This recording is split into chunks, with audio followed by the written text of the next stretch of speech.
Boa sexta, vamos para o nosso encontro literário, então. Eu sou a professora Gabriele e hoje a nossa aula é sobre poesia social, tá? Então, vamos lá. O meu e-mail está aqui, tá? Caso vocês precisem de alguma informação e tiverem alguma dúvida, tá bem? E vamos, antes de começar a nossa aula, relembrar o que a gente viu na última aula, tá? Que foi o poema Processo, que aconteceu de 1967 a 1972, tá? Ali no período da ditadura, também, assim como a poesia social que a gente vai ver hoje, tá? Então, qual era o contexto histórico ali do poema Processo? Ditadura militar, né?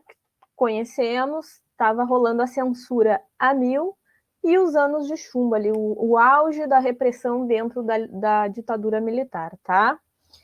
Quais eram as características do poema Processo? Então, eles tinham uma linguagem não verbal, eles não necessariamente usavam a linguagem verbal, escrita, tá? Traços revolucionários e inovadores, então eles queriam quebrar com um padrão concreto, tá? Eles tinham um plano experimental, então era uma experiência, não era nada definitivo, tá bem? As poesias e os poemas tinham presença de símbolos visuais, tá? Era muito visual, eram poemas visuais, usavam muito da arte, tá? E tinha uma performance coletiva. Então, para se interpretar, precisava da pessoa que lia a obra, tá? Eles usavam objetos gráficos também, geométricas. Os nossos principais autores desse momento, desse movimento Poema Processo, eram Vladimir Dias Pino, Moacir Cirne, Neide de Sá e Álvaro de Sá, tá? Aqui, vou dar um zoom pra gente. Aqui eu trouxe dois poemas, tá? Eles se davam desta forma. Este aqui era considerado um poema também, um poema gráfico. E esse aqui do Vladimir, Sólida Solidão, Sólida, Sol, Sá, Id, O, Da, Lida, De, O, Da, e ele vai se desmembrando, né? A gente tem essa sensação de que ele se desmembra. Então, o poema Processo, ele trabalhava com essa ideia de objeto e de desmembrar as coisas sem um padrão, tá? Então, era contrário à poesia concreta que nós já vimos, tá bem? Aqui eu trouxe um trechinho. Eu não estou conseguindo puxar, deu. Um trechinho de um poeta e pesquisador, que ele definiu aí o poema Processo.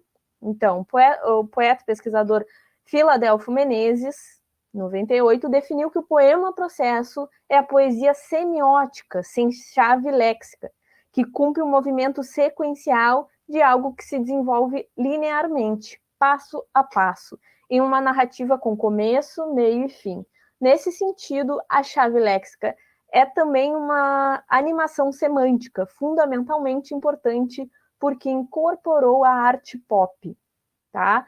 A história em quadrinhos e a cultura de massa definitivamente nos domínios do poema visual e vice-versa. Vocês conhecem o arte pop? Se não conhecem, não conhecerem, pesquisem, tá? Ele já caiu coisa sobre o arte pop no Enem. E é um momento importante para vocês entenderem a arte e também a literatura, né? Que sempre tem influências, tá bem? Então, esse foi o poema Processo. Se vocês tiverem alguma dúvida, podem lançar aí no chat. E este foi o nosso relembrando, o momento remember da nossa aula. Agora vamos para a aula de fato, que é poesia social, tá?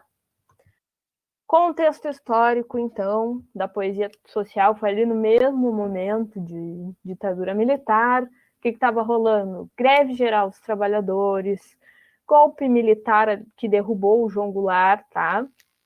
em 64, ditadura militar, que durou de 64 a 1985, tá?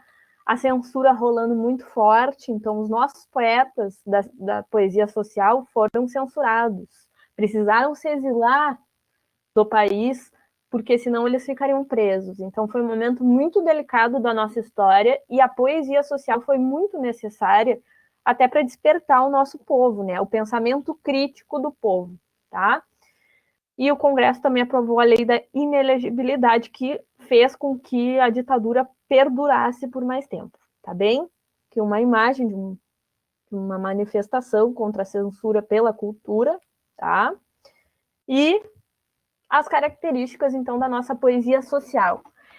A poesia social utiliza uma linguagem coloquial, uma linguagem simples, tá? E objetiva. O que se tem na nossa poesia social é uma denúncia do que estava acontecendo ali no período da ditadura militar, uma denúncia social do que rolava, e também uma denúncia política, tá? Era uma poesia crítica, engajada, mostrava o cotidiano ali dos acontecimentos de uma forma crítica, mostrava muito a realidade política, sem querer botei 2 vezes, perdão, crítica constante dentro das poesias, engajamento na revolta, então eles eram engajados com a revolta, os poetas desse momento, deste movimento. Eles valorizavam muito o conteúdo propriamente dito, então o que era dito tinha muito mais valor que a forma, que nem lá no concretismo, que a forma era mais importante do que era dito, aqui se tem mais valor no que é dito, e não na forma que é dita, ou posta ali na... E eles também não respeitavam necessariamente uma métrica e uma rima, tá? Foi uma herança aí do concretismo. E eles eram opostos ao concretismo, porque o concretismo era muito... Apesar de ser um movimento contrário ali aos anteriores, eles tinham muitas regras. Então, eles eram oposição ao concretismo, os poetas sociais, tá? Eles trabalhavam também com desigualdade e retornaram ao verso, mas não aparece ali a métrica, aquilo ali, que poesia só é assim se estiver dentro do que diz a métrica poética, tá? E trabalhavam com temática social, tá bem? Vamos ver, então, os nossos principais autores desse momento. Só vou tomar uma água. Porque prof hidratada é melhor. Então vamos lá. Nosso principal autor, quem era? O grande Ferreira Goulart, tá? Esse cara, lembrem dele, ele é muito importante para a nossa literatura, tá? É o José Ribamar Ferreira. Ele foi incrível, um pensador muito importante para o Brasil, tá? Ele foi escritor, ele foi crítico, ele foi biógrafo, foi tradutor. Ele era membro da Academia de Letras, ocupava a cadeira 37ª, algo assim, não sei ao certo, tá? E ele foi um dos fundadores do neoconcretismo, tá? Só que aqui, as poesias que a gente vai trabalhar hoje, que eu trouxe para vocês, elas não são neoconcretistas. Ele fundou o neoconcretismo, então a ideia contrária lá ao concretismo, mas ele não ficou muito tempo aí nesse movimento, ele já foi seguindo com a tendência das coisas e se engajou na poesia social, tá? O Ferreira Goulart era um militante do Partido Comunista Brasileiro, então ele era totalmente contra aí a ditadura militar. E ele foi perseguido na ditadura, tá? E ele se exilou em vários países. Se exilou na Argentina, no Chile, na União Soviética, e isso aparece muito na obra dele, tá? Ele tem uma biografia, inclusive, que aparece muito do momento de exílio que ele viveu e que é algo muito difícil, né, de se passar, um exílio, porque estão te perseguindo pelo, né, muito complicado. Então, principais obras aí do Ferreirão Goulart, a principal dele é Poema Sujo, tá, de 76, Cultura Posta em Questão, de 64, Dentro da Noite Veloz, de 75, aí o Poema Sujo que eu já tinha falado, Uma Luz no Chão, de 78, Muitas Vozes, de 99, em alguma parte alguma, de 2010, e Autobiografia Poética e Outros textos, de 2016. Ele viveu de 1930 a 2016, então ele viveu bastante, ele é um escritor atual também, ele tem obras atuais, e a ditadura militar é um assunto muito atual também, tá? Não é nada muito antigo, é algo bem próximo da gente. Então, quais eram as características das obras do Ferreira Goulart? Ele era um poeta que trabalhava com o cotidiano, tá? Ele fazia essa ideia do intelectualismo para o popular. Então, ele pegava as ideias intelectuais, o academicismo e trazia tudo isso para o popular, para ser mais acessível e chegar a mais lugares. Ele trabalhava com a ruptura dos padrões estéticos, tá? Ele não seguia padrões estéticos que são postos na poesia, tá? Ele tinha temas sociais nas obras dele, assim, quase todas essas aí são parte delas, ele tem muitas obras, tá? Eu ia até trazer um vídeo, mas como deu problema na minha internet, não consegui trazer, mas pesquisem sobre ele, tem vários vídeos dele falando sobre a história dele, sobre o que ele passou, até sobre neoconcretismo, tá? Então, pesquisem ele no YouTube, que vocês vão encontrar muito material, e que é bem curtinho, tem vídeos curtinhos que vocês vão entender bem quem foi ele e vão escutar por ele mesmo, isso é muito legal. Ele tinha uma preocupação existencial também, tá? Nas obras, aparecia essa preocupação para com o outro, e a literação, tá? Que não tinha não respeitava a métrica, a rima, tá? Trouxe trechos para a gente ver. Esse poema aqui é muito legal e muito importante. Não há vagas, convido vocês a lerem comigo. E ele é super atual, vocês vão ver. O preço do feijão não cabe no poema. O preço do arroz não cabe no poema. Não cabem no poema o gás, a luz, o telefone, a sonegação do leite, da carne, do açúcar, do pão. O funcionário público não cabe no poema, com seu salário de fome, sua vida fechada em arquivos. Como não cabe no poema o operário, que esmerila o seu dia de aço e carvão nas oficinas escuras, porque o poema, senhores, está fechado, não há vagas, só cabe o poema, o homem sem estômago, a mulher de nuvens, a fruta sem preço, o poema, senhores, não fede e nem cheira. Viu que interessante? Ele faz várias críticas, né, não só sobre preços e sonegação, mas sim sobre condições de trabalho, sobre vagas, muito, muito bonito, e vocês podem perceber que não tem uma métrica, né, na rima dele, não tem rimas, sequências, e, enfim, no poema dele, ele trabalha com a literação. Nessa aqui não há vagas. Vamos ver outro. Maio de 1964, esse aqui a gente já sabe sobre o que ele está falando, né? Sobre a ditadura militar. Vamos ver o que ele fala nesse poema. Na leiteira, a tarde se reparte, em iogurtes coalhadas, copos de leite. E no meu espelho, meu rosto, são 4 horas da tarde em maio. Tenho 33 anos e uma gastrite. Amo a vida, que é cheia de crianças, de flores e mulheres. A vida, esse direito de estar no mundo. Ter 2 pés e mãos, uma cara e a fome de tudo, a esperança. Esse direito de todos, que nenhum ato institucional ou constitucional pode caçar ou legar. Mas quantos amigos presos, desculpa, quantos em cárceres escuros, onde a tarde fede a urina e terror. Então, aqui na última estrofe desse poema, a gente pode perceber do que exatamente ele está falando, né? Além do nome do poema, ele deixa bem claro que é sobre a ditadura militar, dos amigos dele que estavam sofrendo presos, que tiraram o direito à vida, né? Muita gente morreu na ditadura, foi torturada. E isso aparece nesse poema. É algo histórico, né? Um relato, além de ser uma poesia, um poema muito bonito e importante. Vamos ver, então, esse aqui é muito famoso dele também, Ferreira Goulart, 2 e 2, 4.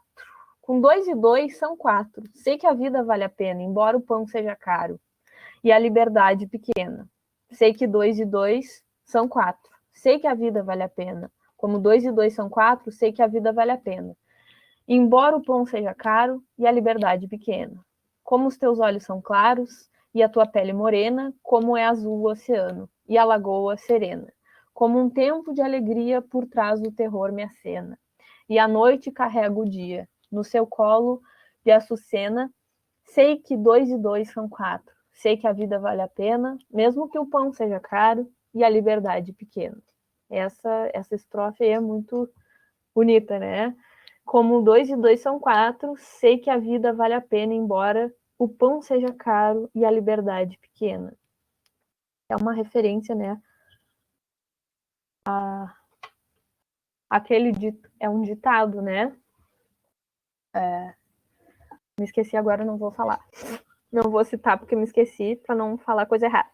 Mas esse é o 2 e 2 são 4, do Ferreira Goulart, muito conhecido dele e muito importante, também fala sobre liberdade, remete aí a ideia de estar preso a essa ideia da ditadura, tá? Vamos ver aqui o poema sujo. Aqui já não é uma obra, é um trecho da obra, é uma obra completa de poemas, tá? E ele é bem interessante, bem grande.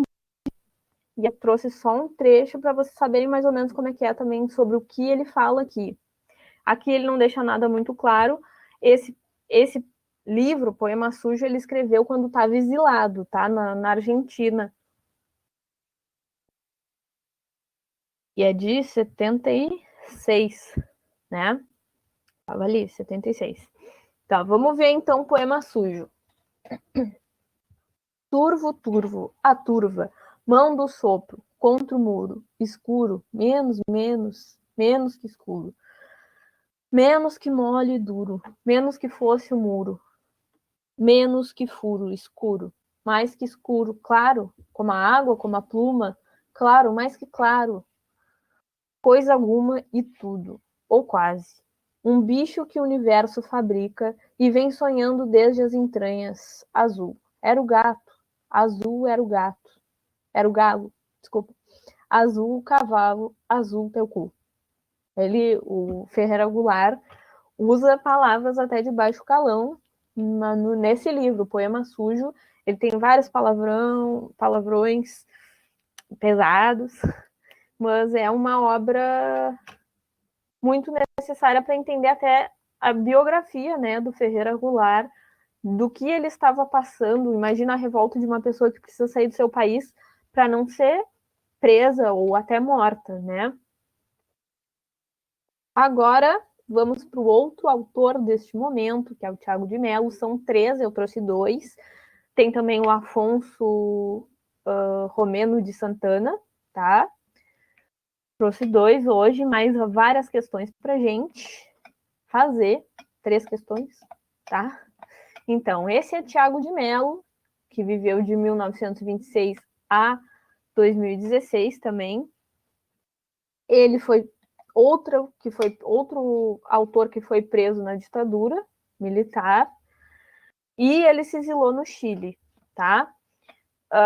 As principais obras, então, do Tiago de Mello: Faz escuro, mas eu canto, A Canção do Amor Amado, A Poesia Comprometida com a Minha e a Tua Vida, de 75, essa é a principal obra dele, tá? Tá até em negrito aí por isso, mais famosa. Os Estatutos do Homem, de 77, o Mormaço da Floresta, de 84. Eu trouxe algumas, tá? Ele tem muitas outras obras. Ele tem uma obra vasta, deem uma pesquisada a mais sobre ele, que ele é incrível. Características, então, das obras do Tiago de Mello. Trabalhava com lirismo, tinha muita luta política, temas sociais, claro, trabalhava com a desigualdade social e poesia de repúdio ao autoritarismo. Esse era o Tiago de Mello, esse vovozinho aqui, querido, tá? Vamos ver, então, como era esse poema que ele trazia para gente e por que ele foi perseguido, né? E censurado na época da ditadura. O pão de cada dia. Que pão encontra na boca o abraço de uma canção, construída no trabalho.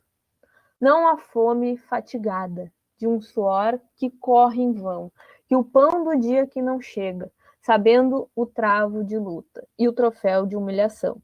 Que seja a bênção da flor, festivamente colhida, por quem deu ajuda ao chão mais do que flor, seja fruto que maduro se oferece, sempre ao alcance da mão, da minha e da tua mão.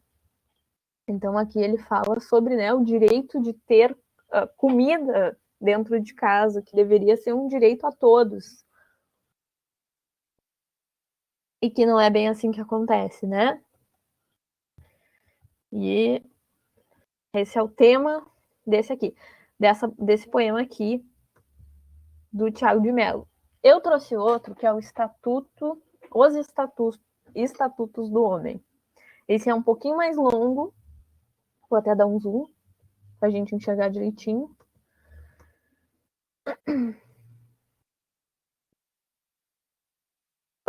Os Estatutos do Homem. Ato institucional permanente. Artigo 1. Esse tem vários artigos, mas é bem interessante. Fica decretado que agora vale a verdade. Agora vale a vida e de mãos dadas marcharemos todos pela vida verdadeira. Artigo 2. Fica decretado todos os dias da semana, inclusive as terça-feiras mais cinzentas, tem direito a converter-se em manhãs de domingo. Artigo 3.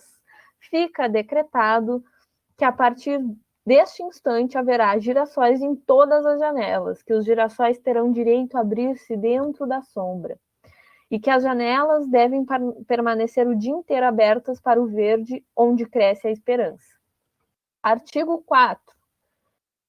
Fica decretado que o homem não precisará nunca mais duvidar do homem, que o homem confiará no homem, como palmeira confia no vento, como o vento confia no ar, como o ar confia no campo azul do céu. Parágrafo único. O homem confiará no homem como um menino confia em outro menino. Artigo 5. Fica decretado que os homens estão livres do jugo da mentira. Nunca mais será preciso usar a couraça do silêncio nem a armadura de palavras. O homem se sentará à mesa com seu olhar limpo, porque a verdade passará a ser servida antes da sobremesa. Artigo 6. Fica estabelecida durante 10 séculos a prática sonhada pelo profeta Isaías. E o lobo e o cordeiro pastarão juntos, e a comida de ambos terá mesmo gosto de aurora. Artigo 7. Por decreto irrevogável fica estabelecido o reinado permanente da justiça e da claridade, e a alegria será uma bandeira generosa para sempre desfraldada na alma do povo. Tem mais? Artigo 8.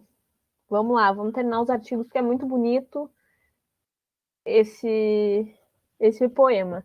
Fica decretado que a maior dor sempre foi e será sempre não poder dar-se amor a quem se ama e saber que a água que dá à planta o milagre da flor. Artigo 9. Fica permitido que o pão de cada dia tenha no homem o sinal de seu suor, mas que, sobretudo, tenha sempre o quente sabor de ternura. Artigo 10. Fica permitido a qualquer pessoa, qualquer hora da vida, o uso traje branco. O uso do traje branco. Artigo 11. Fica decretado por definição que o homem é um animal que ama e que por isso é belo, muito mais belo que a estrela da manhã. Artigo 12. Decreta-se que nada será obrigado nem proibido, tudo será permitido, inclusive brincar com os rinocerontes e caminhar pelas tardes com uma imensa begônia na lápide. Na lapela, pelo amor de Deus, lápide não. Na lapela. Parágrafo único, só uma coisa fica proibida: amar sem amor. Olha que bonito. Artigo 13, fica decretado que o dinheiro não poderá nunca mais comprar o sol das manhãs duras. Expulso do grande baú do medo, o dinheiro se transformará em uma espada fraternal para defender o direito de cantar e a festa do dia que chegou. Artigo final, fica proibido o uso da palavra liberdade, a qual será suprida nos dicionários e do pântano enganoso das bocas. A partir desse instante, a liberdade será algo vivo e transparente, como um fogo ou um rio, e a sua morada será sempre o coração do homem. Bonito, né? Esse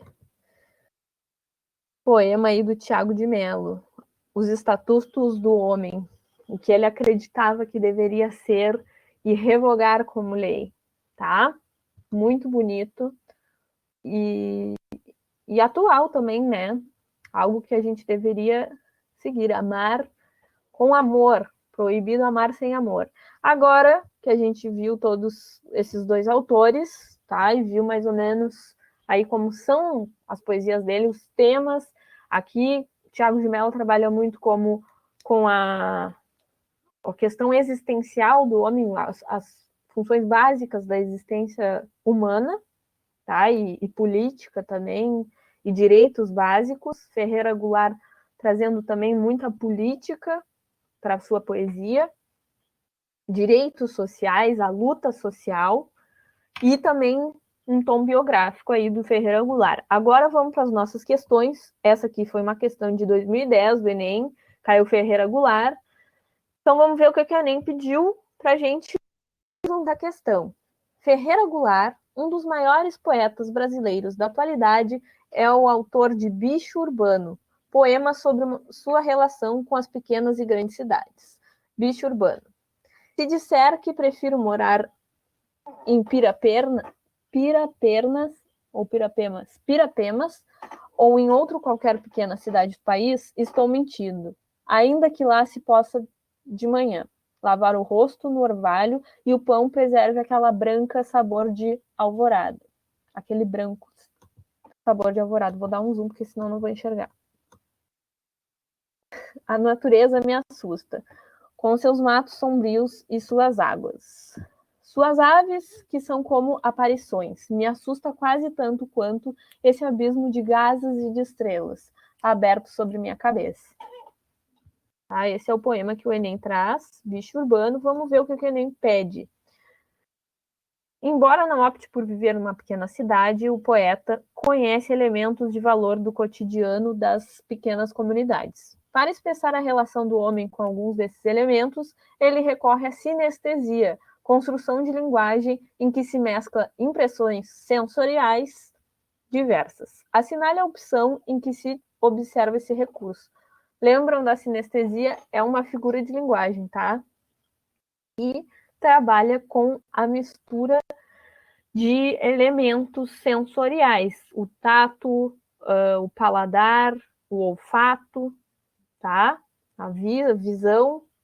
Então, as poesias e as frases que trabalham com essa figura de linguagem, sinestesia, trabalham com essa mistura, tá? De sentidos. Então, assinale a opção em que se observa esse recurso. A. E o pão preserve aquele branco, sabor de alvorada. Ainda que lá se possa de manhã, lavar o rosto no orvalho. C. A natureza me assusta, com seus matos sombrios, suas águas.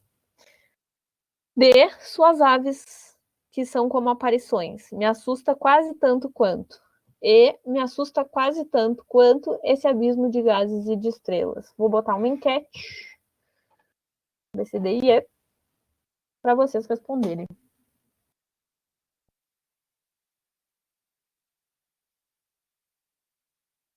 Então, qual é aí o trecho que tem essa figura de linguagem, a sinestesia? Vamos responder, porque o Enem vai pedir. O Enem pede muito figura de linguagem. Revisem, tá? Figura de linguagem é muito importante para fazer qualquer vestibular. É muito cobrado. Então,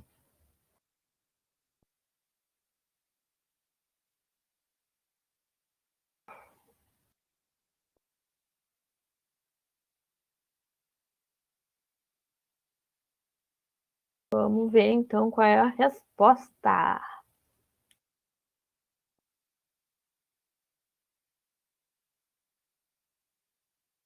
Vamos publicar a resposta. A resposta que foi votada é a C. E vamos entender aí quais as nossas alternativas. Quais alternativas tem a sinestesia?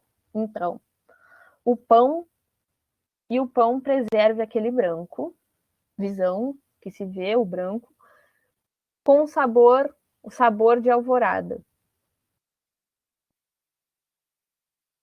Como é que um pão preserva o branco, que é uma cor, e tem sabor de alvorada? Então, esse aí tem uma sinestesia. Esse trecho tem sinestesia. Vamos ver o B. Ainda lá se possa de manhã lavar o rosto no orvalho. O orvalho é uma planta, né? Então não se lava. E não é uma sinestesia aqui porque não mistura sentidos, tá? A sinestesia é misturar sentidos de olfato, paladar, visão e audição, tá? T. A natureza me assusta, com seus matos sombrios e suas águas.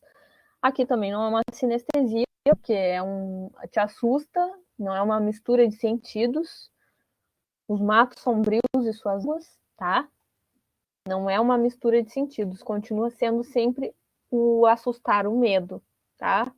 Medo de algo, medo de mato sombrio e medo de água. D. Suas aves, que são como aparições, me assusta quase tanto quanto. Aqui também não há mistura de sentidos, tá?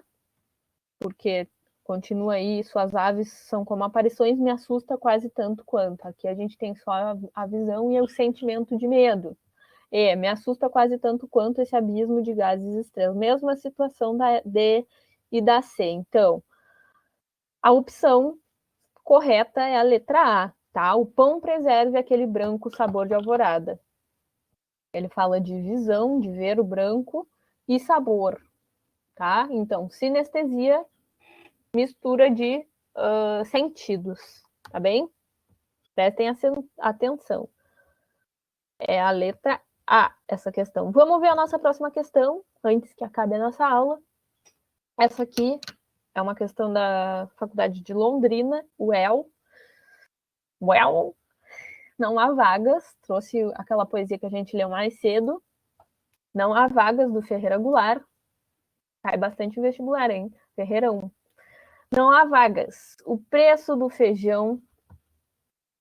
Vou fechar essa enquete aqui e botar outra.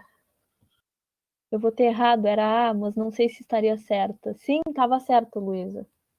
Corretíssima. Não tinha visto o chat, estava com a enquete aqui. Luísa, tá super certo, era A, sim. Tá certo. Sem querer, publiquei antes de terminar, só para não ficar demorando. Tá, vamos lá para a nossa próxima questão. Luísa estava certa. Não há vagas. O preço do feijão não cabe no poema. A gente já leu, mas vamos ler rapidão só para seguir o raciocínio, tá? O preço do feijão não cabe no poema, o preço do arroz não cabe no poema, não cabem no poema o gás, a luz, o telefone, a sonegação do leite, da carne, do açúcar, do pão. O funcionário público não cabe no poema, com seu salário de fome e sua vida fechada em arquivos. Como não cabe no poema um operário que esmerila seu dia de aço e carvão nas oficinas escuras. Porque o poema, senhores, está fechado, não há vagas. Só cabe no poema o homem sem estômago, a mulher de nuvens, a fruta sem preço. O poema, senhores, não fede nem cheira. Esse poema é pesado e importante. Sobre o poema Não Há Vagas, de Ferreira Goulart, é correto afirmar? Já vou botando a enquete para ir pensando aí. Só tá A, B e C, não. Vou editar, peraí. Como é que eu edito?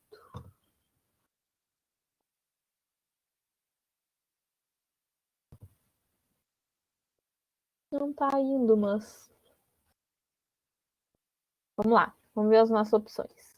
Ao ser aproximada de um ato lúdico, como fazer poesia, a crítica social é atenuada e perde força.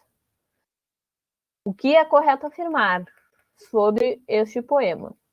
B. A ruptura com o verso tradicional situa o poema no contexto da primeira geração modernista. C. Nota-se uma conjunção entre a reflexão sobre o fazer poético e a preocupação com a realidade social adversa. D. A crítica política e a reflexão sobre a literatura presentes no poema configuram a exceção na produção poética de Ferreira Goulart. E. Trata-se de texto poético que destoa do conjunto da obra toda a poesia por utilizar redondilhas maiores e redondilhas menores. Vamos ver se eu consigo mudar aqui essa enquete. Deu. Agora foi. Foi para vocês? O A, B e C, e D e E.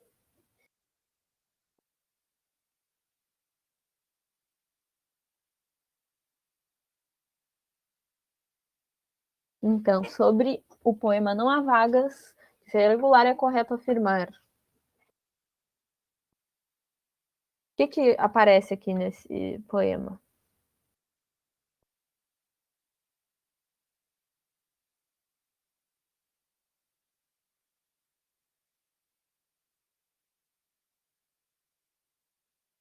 Vou publicar aqui. Foi.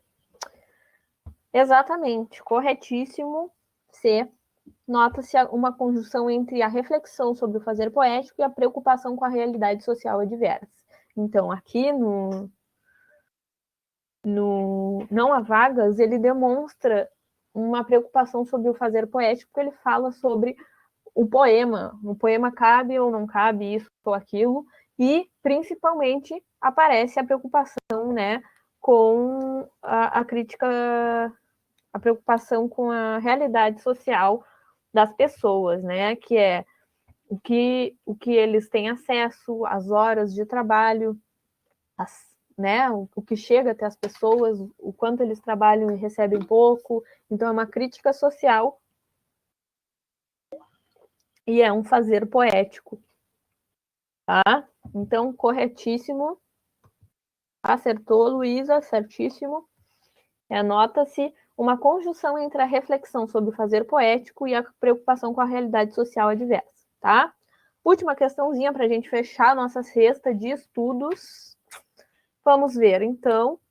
Estão entre os principais representantes da poesia social brasileira. Essa aqui, quero ver vocês acertarem. Tá, vou botar enquete, tá? João Cabral de Melo Neto, Carlos Drummond de Andrade e Décio Pignatari. B. Haroldo de Campos, Augusto de Campos e Décio Pignatari. C. Ferreira Goulart, Tiago de Melo e Afonso Romano de Santana. D. Ferreira Goulart, João Cabral de Melo Neto e Murilo Mendes. E.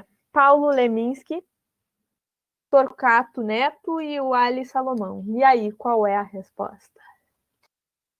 Eu vou fazer o relógio. É isso. Vou publicar. Quem não respondeu, não respondeu. Quem respondeu, acertou. É isso aí. Esta é a resposta. Certinho. C, né? Ferreira Goulart, Thiago de Mello e Afonso Santana. Só fiz para reforçar essa questão, porque ela é barbada. Então, os principais representantes da poesia social brasileira são Ferreira Goulart, Thiago de Mello, né, que a gente viu, e Afonso Romano de Santana, que eu não trouxe, perdão, porque não ia dar tempo de mostrar ele para vocês. Então, essa é a poesia social brasileira. Principal representante, Ferreira Goulart, uma obra cheíssima aí, importantíssima, que merece uma atenção. Façam o que eu disse, pesquisem ele no YouTube, tá? Que tem entrevistas dele muito legais e educativas, tá? E estudem mais um pouquinho sobre a poesia social, porque ela é recorrente nos vestibulares.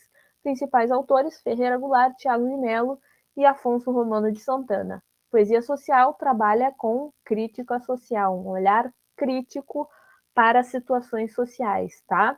Para com as desigualdades e tudo que é social, tá? Tudo que faz com que a sociedade sofra. E lembrando sempre do contexto. O contexto é muito importante. O que se vivia nessa época?